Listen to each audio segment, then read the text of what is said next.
Meus irmãos, fundamentos da nossa fé, princípios essenciais para a vida cristã.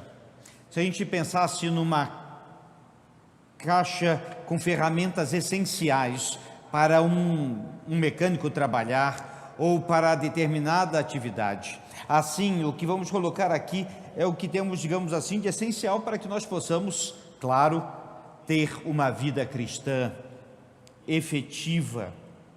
Bem, é preciso entender algumas coisas. Primeiro, há algo que nos distingue como igreja, e como igreja batista, e como primeira igreja batista em Goiânia. É o eixo da igreja, é o que dá o norte, e principalmente esse fundamento, ele tem que ser bíblico, e nós não abrimos mão disso. Vamos falar de alguns dos princípios e vamos citar vários textos bíblicos que falem exatamente sobre isso. A primeira coisa é que a Bíblia é a nossa única regra de fé e prática. Está lá em 2 Timóteo, capítulo 3, versos 16 e 17, que toda escritura é inspirada por Deus e útil para o ensino, para a repreensão, para a correção. Sim, a Bíblia é a regra de fé e prática do crente. E isso, meus irmãos, não podemos nunca nos afastar dela. Não podemos nunca encontrar ou buscar outro fundamento que não seja a palavra de Deus. O autor é o Espírito Santo. A mensagem é Jesus Cristo.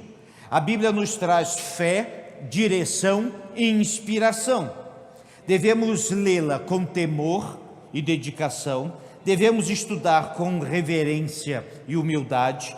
Devemos ler todos os dias e devemos saber que tudo o que fazemos na igreja deve ser bíblico.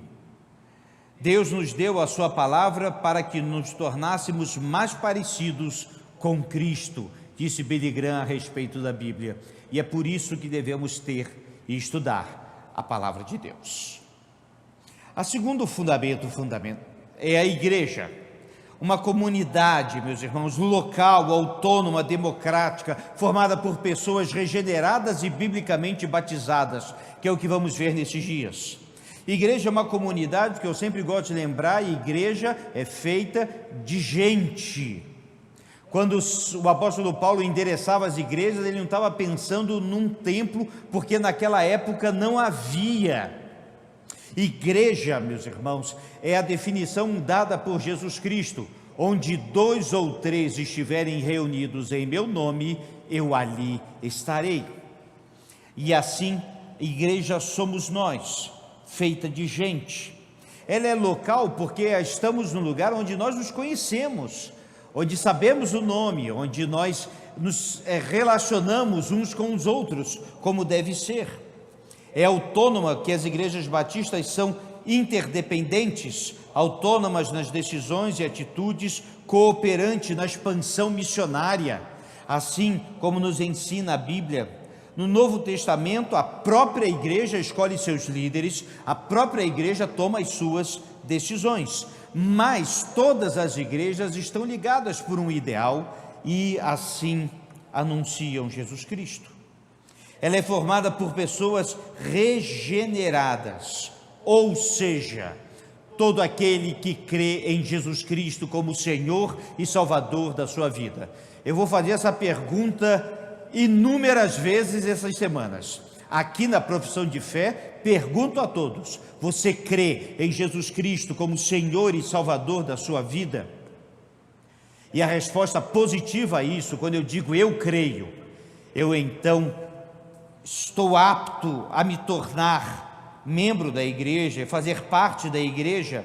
A igreja é formada por esses crentes que foram alcançados por Jesus Cristo, que tiveram as suas vidas transformadas e assim fazem a obra do Senhor.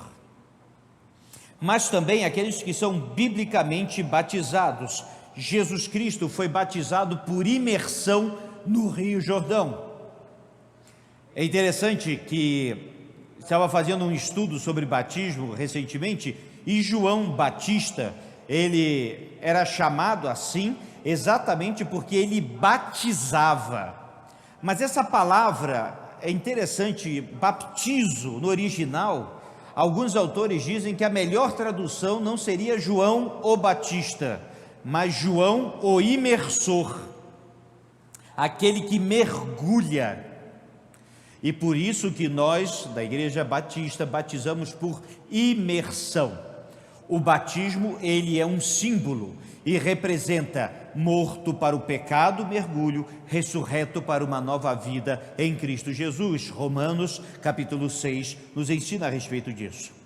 A ceia também foi dada pelo nosso Senhor Jesus Cristo, e todos os crentes em comunhão com Cristo e com a igreja participam da ceia, também simbólica. As duas ordenanças são importantes para a igreja. Lembrando, e eu vou fazer essa pergunta também, que o batismo não salva. Quem salva é Jesus Cristo, nosso Senhor. E por isso estamos aqui cumprindo o mandamento deles. Também lembramos que a igreja, ela é separada do Estado. E mais adiante vamos abordar esse tema de novo. Jesus Cristo é o único Senhor da igreja. Efésios 4:15 e 5:23. A igreja não está sujeita a nenhum outro poder, quer humano, quer político, quer espiritual, que não seja Jesus Cristo e as Escrituras. Somos cidadãos de dois mundos, claro, deste mundo aqui, mas também do espiritual, só que cada um na sua área. Jesus Cristo vai dizer: dai a César o que é de César e dai a Deus o que é de Deus. A salvação é pessoal, livre e de espontânea vontade, livre de pensamento e decisão, não podendo ser influenciado por nenhuma força política. João 10, verso 9 vai dizer isso. Essa separação nos dá autoridade moral para, com integridade, cobrar honestidade e providências na comunidade.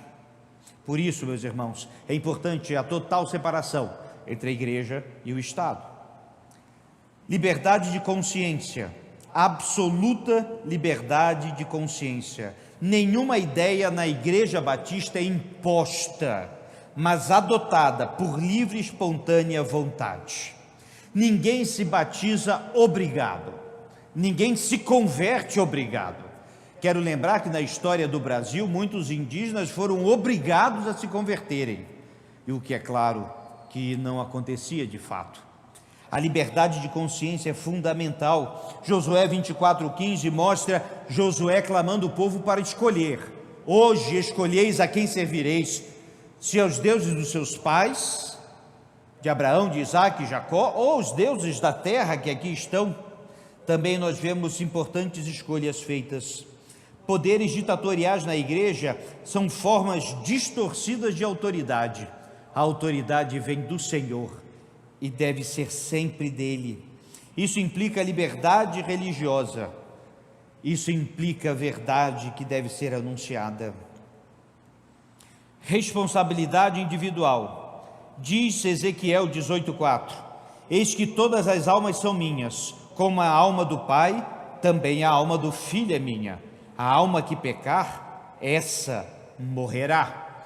Isso aqui já vai contra uma doutrina que é chamada de maldição hereditária, que porque o pai tem uma maldição, o filho vai ter uma maldição. Isso não cabe na vida de um crente.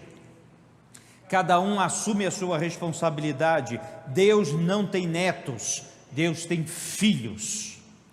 Por isso que nós nos chamamos irmãos. Filho de crente não é crentinho, isso não existe. O que existe na realidade é o compromisso com o Senhor. Na vida e em tudo, todos nós precisamos tomar essa decisão.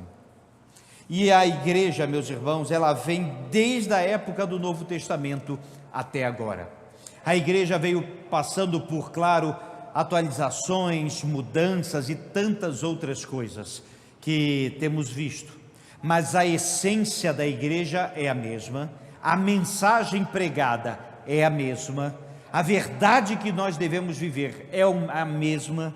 A igreja, desde o Novo Testamento até hoje, e assim será até que Jesus Cristo volte, é a igreja que nós convivemos e anunciamos. Nós não somos perfeitos como igreja, eu sempre falo isso a todos que chegam à nossa igreja, mas nós buscamos a perfeição. Nós temos lutas para vencer, nós temos desafios, nós temos grandes desafios, mas todos eles para que o nome do Senhor seja exaltado, para que a glória do Senhor seja manifesta, para que o nome de Deus seja, meus irmãos, posto acima de todo nome, para que todos, ao nome de Jesus, possam dobrar os joelhos e glorificar a Ele como Senhor. Como é bom fazer parte da igreja, como é bom. Sempre falo, quando falo aos seminaristas, eu amo estar na igreja, eu amo a igreja, até as confusões da igreja eu gosto. Tudo isso é importante, porque a igreja, meus irmãos, é a agência do reino de Deus aqui na terra. Igreja não vive só para si, ela faz missões e vai para onde o Senhor enviar. Igreja cresce dentro e cresce fora, brilha perto e brilha longe, a luz de Cristo em todo o tempo. Por isso, cada um que descer às águas, cada um que chega como membro, cada um que faz parte da igreja, nós louvamos a Deus por suas vidas e vamos adiante, porque ainda, como foi dito ao apóstolo Paulo, ainda há muito povo nessa cidade que precisa ser alcançado, há muitas vidas que precisam ser transformadas por Jesus.